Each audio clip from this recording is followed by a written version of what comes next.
नमस्कार मैत्रिणींनो, रिंकू क्रिएशनमध्ये तुमचे सर्वांचे स्वागत आहे.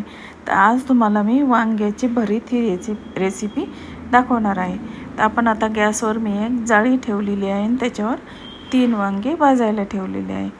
आता ही वांगे आपण भाजून घेऊया. आता आपले वांगे भाजून झालेले आहे आणि मी त्याची वरची टरफल काढून घेतलेले आहे. आता आपण हे व्यवस्थित आता एका प्लेटमध्येच त्यामध्ये सर्व मसाले मिक्स करून घेऊ. यामध्ये मी हळद, लाल मिरची पावडर, मीठ आणि हिंग टाकून घेतलेलं आहे आणि आता ते आपण प्लेटमध्येच मिक्स करून घेणार आहे. आता मी गॅसवर एक छोटी कढई ठेवलेली आहे.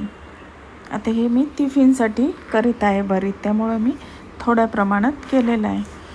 आता मी अर्धी पळी तेल टाकलेलं आहे. आता फोडणी करून घेऊया. फोडणी करून घेतली आणि त्यामध्ये आपल्याला आता कांदा टाकायचा आहे. आता कांदा टाकायचा आणि फक्त 2 सेकंद कांदा आपल्याला परतायचा आणि लगेच गॅस बंद करून टाकायचा. गॅस बंद करून त्यामध्ये आपल्याला आता थोडीशी हळद टाकायची आणि आता मी गॅस बंद केलेला आहे. नंतर त्यामध्ये हे भाजलेलं वांग जे आपण मिक्स करून ठेवलेलं आहे ते त्या कांद्यामध्ये टाकून व्यवस्थित असं आपण एकजीव करून घेऊया आणि नंतर आपल्याला त्यावर कोथिंबीर टाकायची आहे.